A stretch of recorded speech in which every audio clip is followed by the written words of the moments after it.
হরে কৃষ্ণা। রাধে রাধে বন্ধুরা। আগামী 10ই জানুয়ারি শুক্রবার পবিত্র পুত্রদা একাদশী ব্রত। পৌষ মাসের শুক্লপক্ষের একাদশী পবিত্র পুত্রদা একাদশী নামে পরিচিত। এই একাদশী তিথি ভগবান শ্রী বিষ্ণুকে সমর্পিত। এদিন উপবাস রেখে বিষ্ণুর পুজো ও ব্রত কথা শোনার বিশেষ মাহাত্ম্য রয়েছে। মনে করা হয় যে নিয়ম মেনে এই একাদশী ব্রত পালন করলে যোগ্য সন্তান লাভের মনস্কামনা পূর্ণ হয়, এমনকি সন্তান সমস্ত সংকট থেকে মুক্তি পায়। প্রচলিত বিশ্বাস অনুযায়ী পৌষ পুত্রদা একাদশীর উপবাস করলে বাজপেয় যজ্ঞের সমান ফল লাভ করা যায়। শাস্ত্রমতে নিঃসন্তান দম্পতিরা এই ব্রত করলে সন্তান সুখ লাভ করতে পারেন। তাই ভক্তি সহকারে এই পুত্রদা একাদশী ব্রত পালন করা আমাদের সকলের জন্য অত্যন্ত গুরুত্বপূর্ণ। আজকের এই ভিডিওতে আমি পবিত্র পুত্রদা একাদশী ব্রত মাহাত্ম্য ও সারা বিশ্বের পালনের সময়সূচি আপনাদের সাথে শেয়ার করব। রাধে রাধে দর্শক বন্ধুরা, আমি মিতা। আজকের এই ভিডিওতে আপনাদের স্বাগত জানাই। বন্ধুরা, আশা করি গোবিন্দের কৃপায় আপনারা সকলে খুব ভালো আছেন। বন্ধু, আপনি যদি এই চ্যানেলে নতুন হন তাহলে চ্যানেলটিকে সাবস্ক্রাইব করে পাশে থাকা বেল আইকনটি ক্লিক করে যাবেন।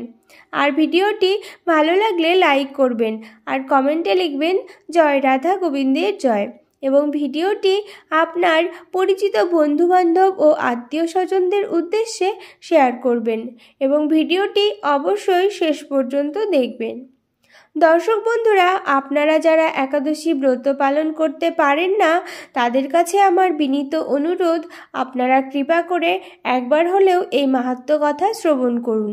একাদশী পালনের পূর্ণ ফল লাভ হবে। পুত্রদা একাদশী ব্রত মাহাত্ম্য। যুধিষ্ঠির বললেন, হে কৃষ্ণ, পৌষ মাসের শুক্লপক্ষের একাদশীর নাম কি, বিধি বা কি, কোন দেবতা ওই দিনে পূজিত হন এবং আপনি কার প্রতি সন্তুষ্ট হয়ে সেই ব্রত ফল প্রদান করেছিলেন? কৃপা করে আমাকে সবিস্তারে তা বলুন। শ্রীকৃষ্ণ বললেন, হে মহারাজ, এই একাদশী পুত্রদা নামে প্রসিদ্ধ। সর্বপাপ বিনাশিনী ও কামদা এই একাদশীর অধিষ্ঠাত্রী দেবতা হলেন সিদ্ধিদাতা নারায়ণ। ত্রিলোকে এর মতো শ্রেষ্ঠ ব্রত নেই। এই ব্রতকারীকে নারায়ণ বিদ্বান ও যশস্বী করে তোলেন। এখন আমার কাছে ব্রতের মাহাত্ম্য শ্রবণ করুন। ভদ্রাবতীপুরীতে সুকেতুমার নামে এক রাজা ছিলেন। তার রানীর নাম ছিল শৈব্যা। রাজ দম্পতি বেশ সুখেই দিন যাপন করছিলেন। বংশ রক্ষার জন্য বহুদিন ধরে ধর্মকর্মের অনুষ্ঠান করেও যখন পুত্র লাভ হলো না, তখন রাজা দুশ্চিন্তায় কাতর হয়ে পড়লেন। তাই সকল ঐশ্বর্যবান হয়েও পুত্রহীন রাজার মনে কোনো সুখ ছিল না। তিনি ভাবতেন, পুত্রহীনের জন্ম বৃথা ও গৃহ শূন্য। পিতৃদেব মানুষ্যলোকের কাছে যে ঋণ শাস্ত্রে উল্লেখ আছে তা পুত্র বিনা পরিশোধ হয় না। পুত্রবান্যজনের এ জগতে যশ লাভ ও উত্তম গতি লাভ হয় এবং তাদের আয়ু আরোগ্য সম্পত্তি প্রভৃতি বিদ্যমান থাকে। নানা দুশ্চিন্তাগ্রস্ত রাজা আত্মহত্যা করবেন বলে স্থির করলেন, কিন্তু পরে বিচার করে দেখলেন আত্মহত্যা মহাপাপ। এর ফলে কেবল দেহের বিনাশ মাত্র হবে, কিন্তু আমার পুত্রহীনতা দূর হবে না। তারপর একদিন রাজা নিবিড় বনে গমন করলেন। বন ভ্রমণ করতে করতে দ্বীপ্রহর অতিক্রান্ত হলে রাজা ক্ষুধা তৃষ্ণায় অত্যন্ত কাতর হলেন। এদিক ওদিক জলাদির অনুসন্ধান করতে লাগলেন। তিনি চক্রবান রাজহংস এবং নানা রকম মাছে পরিপূর্ণ একটি মনোরম সরোবর দেখতে পেলেন। সরোবরের কাছে মুনিদের একটি আশ্রম ছিল। তিনি সেখানে উপস্থিত হলেন। সরোবর তীরে মুনিগণ বেদ পাঠ করছিলেন। মুনিবৃন্দের শ্রীচরণে তিনি দণ্ডবৎ প্রণাম করলেন।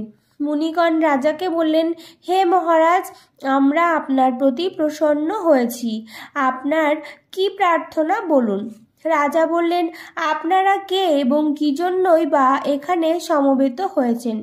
মুনিগণ বললেন, হে মহারাজ, আমরা বিশ্বদেব নামে প্রসিদ্ধ এই সরোবরে স্নান করতে এসেছি। আজ থেকে 5 দিন পরেই মাঘ মাস আরম্ভ হবে। আজ পুত্রদা একাদশী তিথি। পুত্রদান করে বলেই এই একাদশীর নাম পুত্রদা। তাদের কথা শুনে রাজা বললেন, হে মুনিবৃন্দ, আমি অপুত্রক, তাই পুত্র কামনায় অধীর হয়ে পড়েছি। এখন আপনাদের দেখে আমার হৃদয়ে আশার সঞ্চার হয়েছে। এ দুর্ভাগা পুত্রহীনের প্রতি অনুগ্রহ করে একটি পুত্র প্রদান করুন। মুনিগণ বললেন, হে মহারাজ, আজ এই পুত্রদা একাদশী তিথি, তাই এখনই আপনি এই ব্রত পালন করুন। ভগবান শ্রীকেশবের অনুগ্রহে অবশ্যই আপনার পুত্র লাভ হবে। মুনিদের কথা শোনার পর যথাবিধানে রাজা কেবল ফলমূলাদি আহার করে সেই ব্রত অনুষ্ঠান করলেন। দ্বাদশী দিনে উপযুক্ত সময়ে শস্যাদি সহযোগে পালন করলেন। মুনিদের প্রণাম নিবেদন করে নিজ গৃহে ফিরে এলেন। ব্রত প্রভাবে রাজার যথাসময়ে একটি তেজস্বী পুত্র লাভ হলো। হে মহারাজ, এই ব্রত সকলেরই পালন করা কর্তব্য। মানব কল্যাণ কামনায় আপনার কাছে আমি এই ব্রত কথা বর্ণনা করলাম। নিষ্ঠা সহকারে যারা এই পুত্রদা একাদশী ব্রত পালন করবে তারা পুত নামক নরক থেকে পরিত্রাণ লাভ করবে। আর এই ব্রত কথা শ্রবণ কীর্তনে অগ্নিষ্টম যজ্ঞের ফল পাওয়া যায়। ব্রহ্মাণ্ড পুরাণে এই মাহাত্ম্য বর্ণনা করা হয়েছে। এবার আমরা একাদশীর পালনের সময়সূচি জেনে নেব। প্রথমে স্থান, মাঝে একাদশীর তারিখ, শেষে পরদিন পালনের সময়সূচি।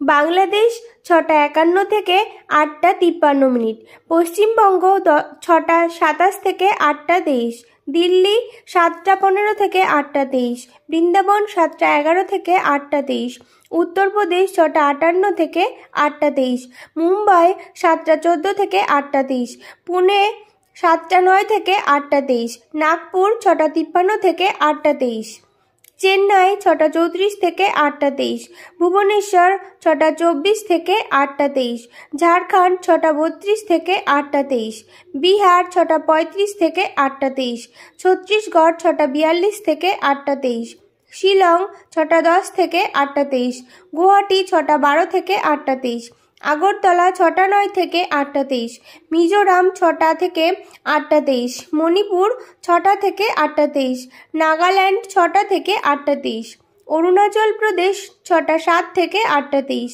সিকিম 6:28 থেকে 8:23, উত্তরাখণ্ড 7:10 থেকে 8:23, হিমাচল প্রদেশ 7:22 থেকে 8:23, পাঞ্জাব 7:27 থেকে 8:23, হরিয়ানা 7:20 থেকে 8:23, রাজস্থান 7:24 থেকে 8:23, গুজরাট 7:25 থেকে 8:23, মধ্যপ্রদেশ 6:59 থেকে 8:23, হায়দ্রাবাদ 6:48 থেকে 8:23, বিশাখাপত্তনম 6:30 থেকে 8:23, গোয়া 7:02 থেকে 8:23, ব্যাঙ্গালোর 6:44 থেকে 8:23, কেরালা 6:45 থেকে 8:23, জম্মু 7:33 থেকে 8:23, আন্দামান নিকোবর 5:42 থেকে 8:23, নেপাল 6:55 থেকে 8:38, ভুটান 6:53 থেকে 8:53, শ্রীলঙ্কা 6:25 থেকে 8:23, মালদ্বীপ 6:16 থেকে 7:53,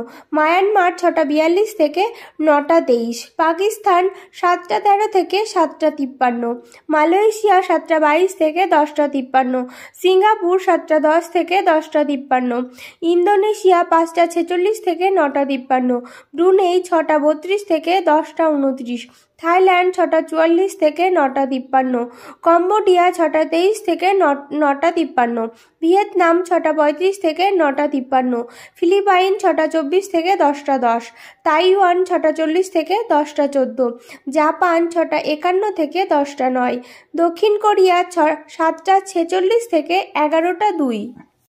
দর্শক বন্ধুরা, আশা করি ভিডিওটি আপনাদের খুবই উপকারে আসবে। আর ভিডিওটি ভালো লাগলে লাইক করবেন আর কমেন্টে লিখবেন জয় রাধা গোবিন্দের জয়, এবং ভিডিওটি আপনার পরিচিত বন্ধুবান্ধব ও আত্মীয় স্বজনদের উদ্দেশ্যে শেয়ার করবেন। সকলেই ভালো থাকুন এবং সুস্থ থাকুন, এই কামনা রেখে আজকে এখানেই শেষ করলাম। নমস্কার, ধন্যবাদ। ঈশ্বর আপনার মঙ্গল করুক। জয় শ্রীকৃষ্ণ, রাধে রাধে।